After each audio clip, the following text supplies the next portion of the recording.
श्री रामकृष्ण परमहंस वचनामृत। नमस्कार।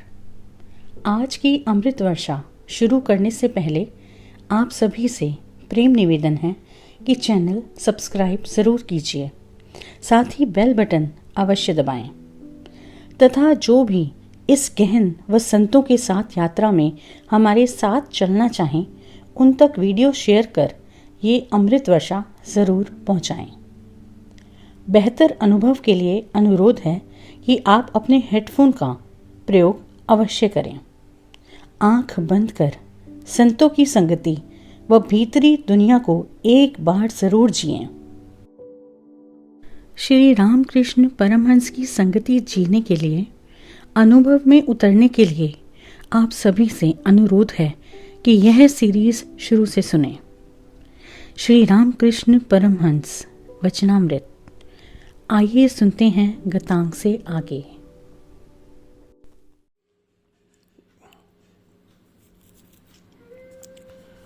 गतांग से आगे।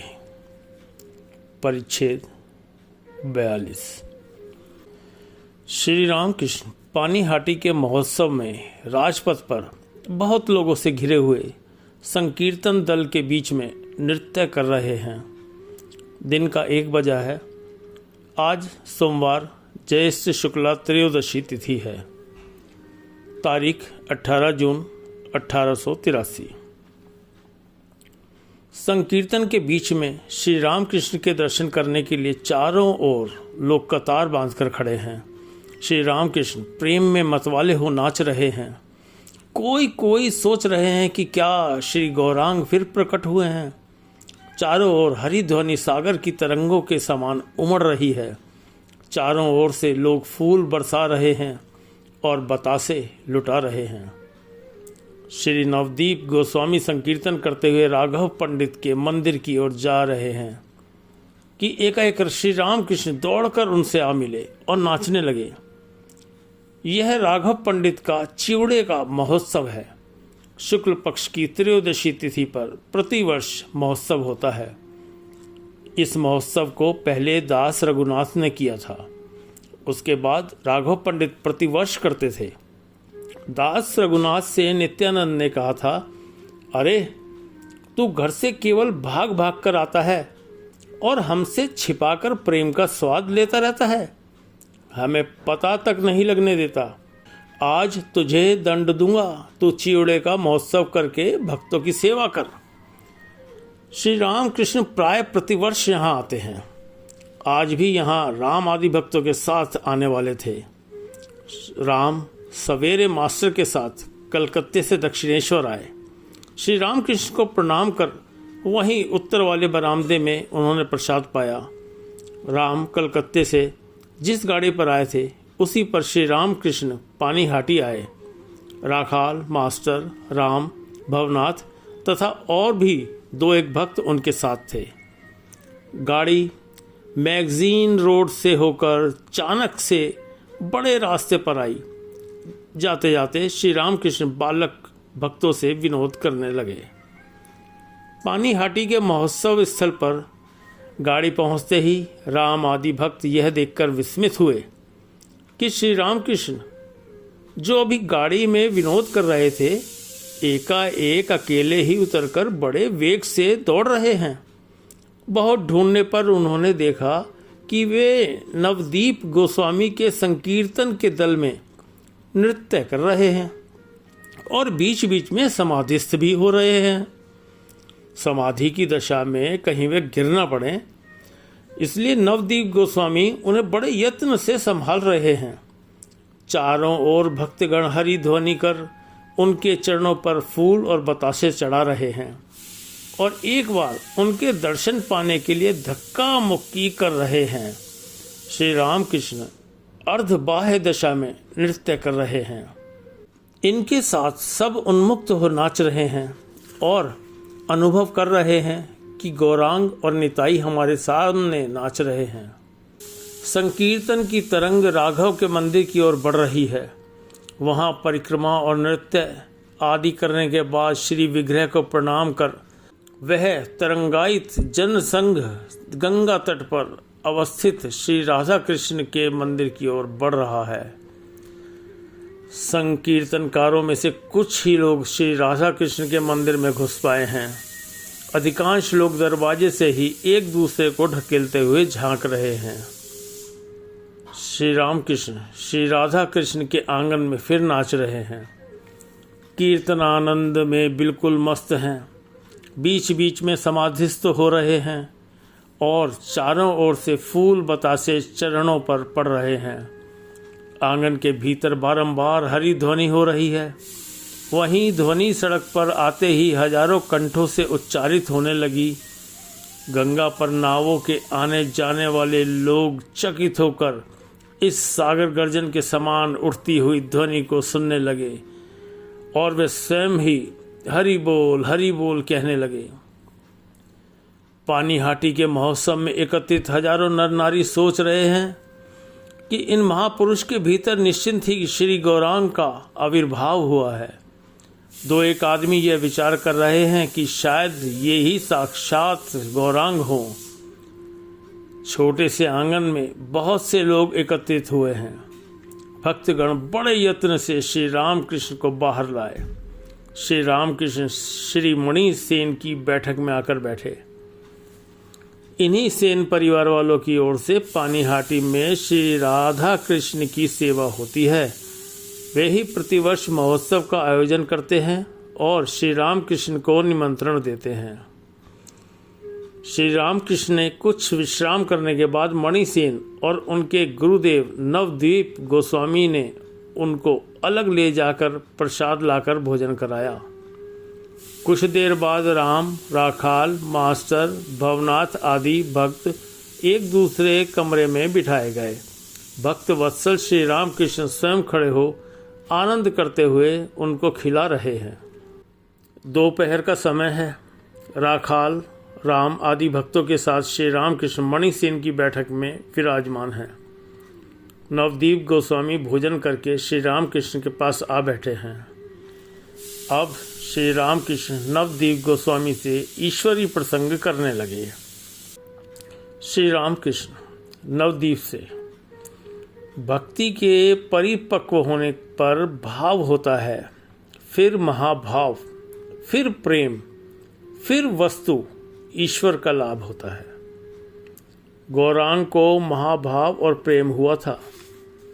इस प्रेम के होने पर मनुष्य जगत को तो भूल ही जाता है, बल्कि अपना शरीर जो इतना प्रिय है उसकी भी सुध नहीं रहती। गौरांग को यह प्रेम हुआ था। समुद्र को देखते ही यमुना समझकर वे उसमें कूद पड़े। जीवों को महाभाव या प्रेम नहीं होता, उनको भाव तक ही होता है। फिर गौरांग को 3 अवस्थाएं होती थी। नवदीप, जी हाँ, अंतर्दशा, अर्धबाह्य दशा और बाह्य दशा।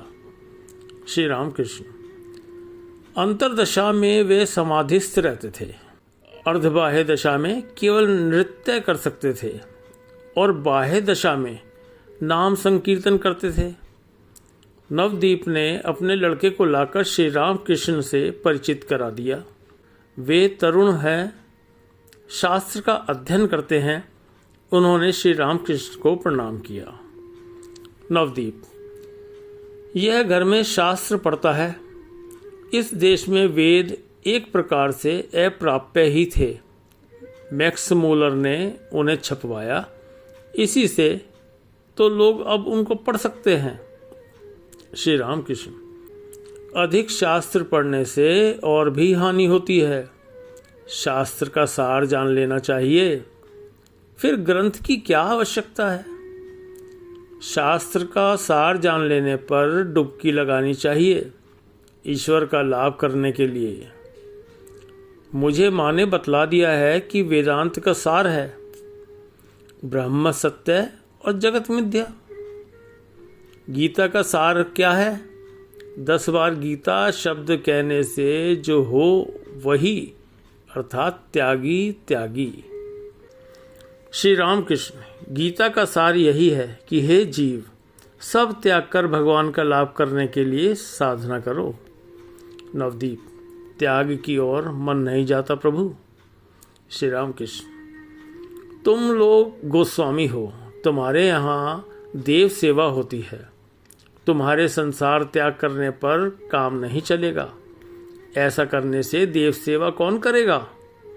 तुम लोग मन से त्याग रखना। ईश्वर ही ने लोक शिक्षा के लिए तुम लोगों को संसार में रखा है।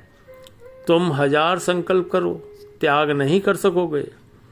उन्होंने तुम्हें ऐसी प्रकृति दी है कि तुम्हें संसार का कामकाज करना ही पड़ेगा। श्री कृष्ण ने अर्जुन से कहा, युद्ध नहीं करूंगा। यह तुम क्या कह रहे हो? इच्छा करने ही से तुम युद्ध से निवृत्त न हो सकोगे। तुम्हारी प्रकृति तुमसे युद्ध कराएगी। श्री कृष्ण अर्जुन से बातें कर रहे हैं। वह कहते हैं, ये कहते ही श्री राम कृष्ण फिर समाधिस्थ हो रहे हैं। बात की बात में सब अंग स्थिर हो गए, आंखें एकटक हो गईं।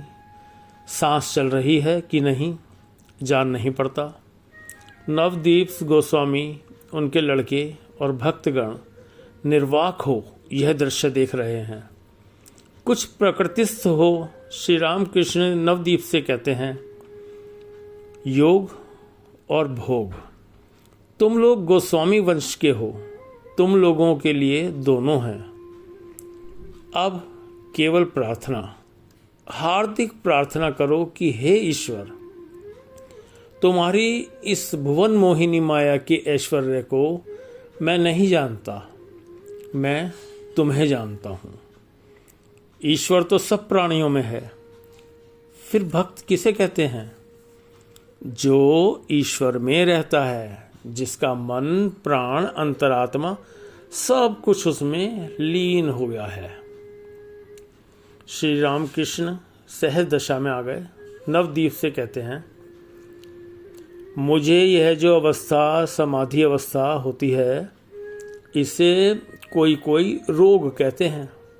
इस पर मेरा कहना यह है कि जिस चैतन्य से जगत चैतन्य में है, उसकी चिंता कर कोई अचैतन्य कैसे हो सकता है? मणिसेन अभ्यागत ब्राह्मणों और वैष्णवों को विदा कर रहे हैं। उनकी मर्यादा के अनुसार किसी को 1 रुपया, किसी को 2 रुपये विदाई देते हैं। श्री रामकृष्ण को 5 रुपये देने आए। आप बोले मुझे रुपए नहीं लेने चाहिए, तो भी मणिसेन नहीं मानते। तब श्री रामकृष्ण ने कहा, यदि रुपए दोगे तो तुम्हें तुम्हारे गुरु की शपथ है।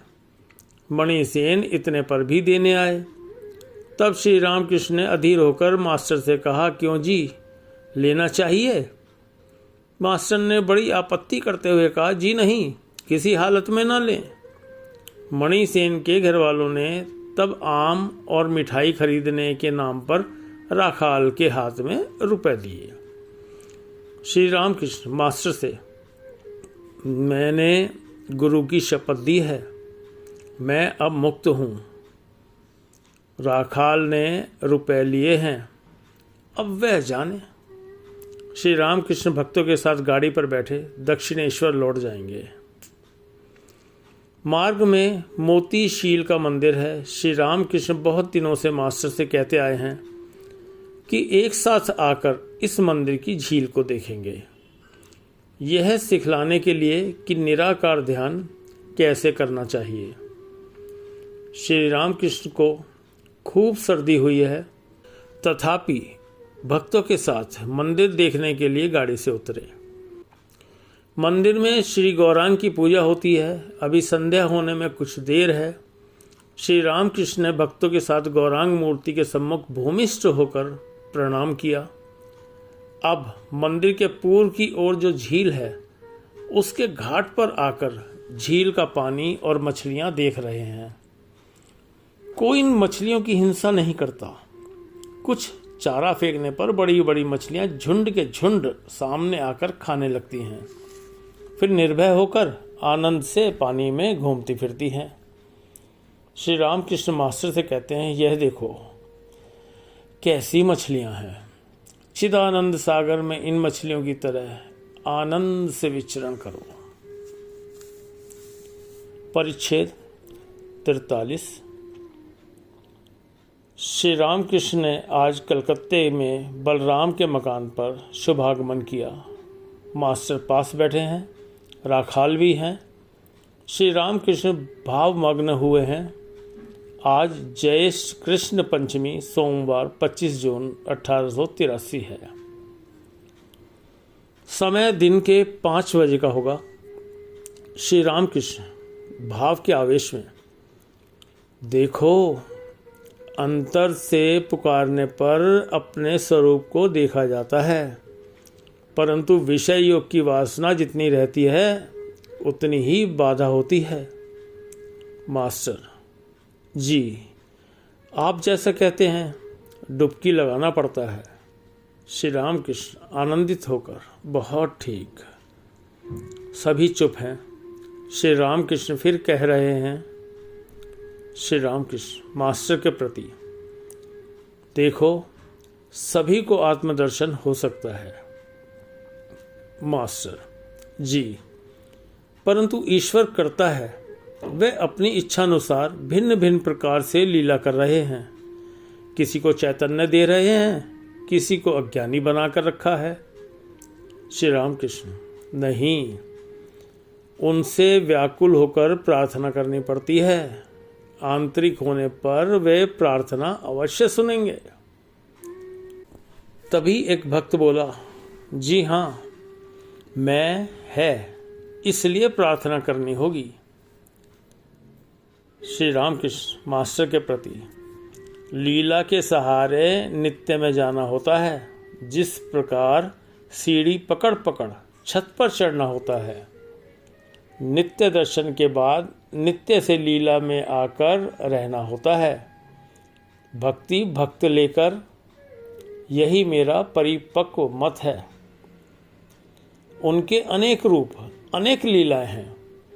ईश्वर लीला, देव लीला, नर लीला, जगत लीला।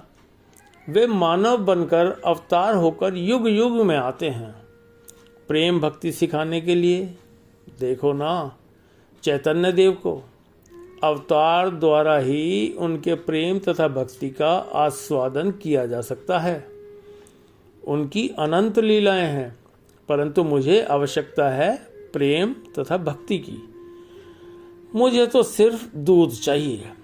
गाय के स्तनों से ही दूध आता है। अवतार गाय के स्तन हैं। क्या श्री रामकृष्ण कह रहे हैं कि वे अवतीर्ण हुए हैं?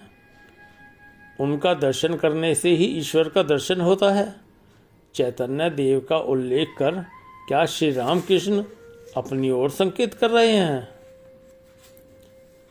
परिच्छेद 44। श्री रामकृष्ण दक्षिणेश्वर मंदिर में शिव मंदिर की सीढ़ी पर बैठे हैं। ज्येष्ठ मास 1883 ईस्वी। खूब गर्मी पड़ रही है। थोड़ी देर बाद संध्या होगी। बर्फ आदि लेकर मास्टर आए और श्री रामकृष्ण को प्रणाम कर उनके चरणों के पास शिव मंदिर की सीढ़ी पर बैठे।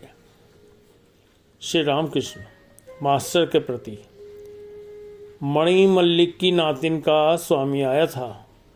उसने किसी पुस्तक में पढ़ा है, ईश्वर वैसे ज्ञानी सर्वज्ञ नहीं जान पड़ते, नहीं तो इतना दुख क्यों? और यह जो जीव की मौत होती है, उन्हें एक बार में मार डालना ही अच्छा होता। धीरे धीरे अनेक कष्ट देकर मारना क्यों? जिसने पुस्तक लिखी है उसने कहा है कि यदि वह होता तो इससे बढ़िया सृष्टि कर सकता था। मास्टर विस्मित होकर श्री रामकृष्ण की बातें सुन रहे हैं और चुप बैठे हैं। श्री रामकृष्ण फिर कह रहे हैं, उन्हें क्या समझा जा सकता है जी? मैं भी कभी उन्हें अच्छा मानता हूँ और कभी बुरा। अपनी महामाया के भीतर हमें रखा है। कभी वह होश में लाते हैं तो कभी बेहोश कर देते हैं। एक बार अज्ञान दूर हो जाता है, दूसरी बार फिर आकर घेर लेता है। तालाब का जल काई से ढका हुआ है। पत्थर फेंकने पर कुछ जल दिखाई देता है, फिर थोड़ी देर बाद काई नाचते नाचते आकर उस जल को भी ढांक लेती है। जब तक देह बुद्धि है तभी तक सुख दुख, जन्म मृत्यु, रोग शोक है। ये सब देह के हैं, आत्मा के नहीं। देह की मृत्यु के बाद संभव है वे अच्छे स्थान पर ले जाएं, जिस प्रकार प्रसव वेदना के बाद संतान की प्राप्ति। आत्मज्ञान होने पर सुख दुख, जन्म मृत्यु स्वप्न जैसे लगते हैं। हम क्या समझेंगे? क्या एक शेर के लोटे में 10 शेर दूध आ सकता है? नमक का पुतला समुद्र नापने जाकर फिर खबर नहीं देता, गलकर उसी में मिल जाता है। संध्या हुई, मंदिरों में आरती हो रही है। श्री राम कृष्ण अपने कमरे में छोटे तख्त पर बैठकर जग जननी माता का चिंतन कर रहे हैं। राखाल, लाटू, रामलाल, किशोरी, गुप्ता आदि भक्तगण उपस्थित हैं। मास्टर आज रात को ठहरेंगे। कमरे के उत्तर की ओर एक छोटे बरामदे में श्री राम कृष्ण एक भक्त के साथ एकांत में बातें कर रहे हैं। कह रहे हैं, भोर में तथा उत्तर रात्रि में ध्यान करना अच्छा है और प्रतिदिन संध्या के बाद। किस प्रकार ध्यान करना चाहिए? साकार ध्यान, अरूप ध्यान, ये सब बता रहे हैं। थोड़ी देर बाद श्री रामकृष्ण पश्चिम के गोल दरवाजे में बैठ गए। रात के 9 बजे का समय होगा। मास्टर पास बैठे हैं। राखाल आदि बीच बीच में कमरे के भीतर आ जा रहे हैं। श्री रामकृष्ण मास्टर के प्रति, देखो, यहाँ पर जो लोग आएंगे उन सभी का संदेह मिट जाएगा। क्या कहते हो? मास्टर, जी हाँ। उसी समय गंगा में काफी दूरी पर मांझी अपनी नाव खेता हुआ गाना गा रहा था।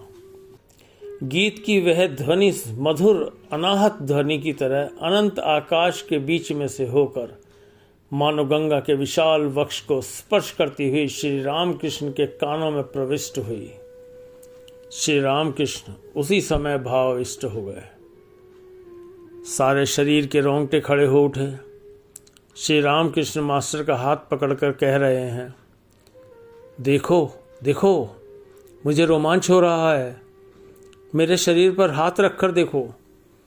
प्रेम से अविष्ट उनके उस रोमांचपूर्ण शरीर को छूकर वे विस्मित हो गए। पुलक पूरित अंग। उपनिषद में कहा गया है कि वे विश्व में आकाश में ओतप्रोत होकर विद्यमान हैं। क्या वे ही शब्द के रूप में श्री रामकृष्ण को स्पर्श कर रहे हैं? क्या यही शब्द ब्रह्म है? थोड़ी देर बाद श्री रामकृष्ण फिर वार्तालाप कर रहे हैं।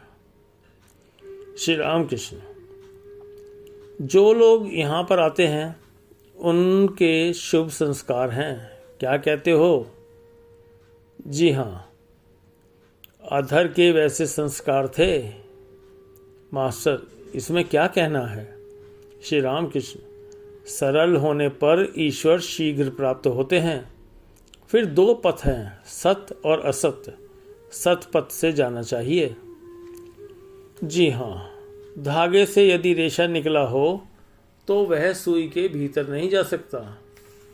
श्री रामकृष्ण, कौर के साथ मुंह में केश चले जाने पर सबका सब थूक कर फेंक देना पड़ता है। मास्टर, परंतु जैसे आप कहते हैं, जिन्होंने ईश्वर का दर्शन किया है, असत संग उनका कुछ भी नहीं बिगाड़ सकता। प्रखर अग्नि में केले का पेड़ तक जल जाता है। शेष क्रमशः। हमारे चैनल को सब्सक्राइब अगर नहीं किया तो ज़रूर करें। वह इस वीडियो को जिन लोगों तक आपको लगे पहुंचना चाहिए उन तक ज़रूर पहुंचाएं। मिलते हैं जल्दी। धन्यवाद।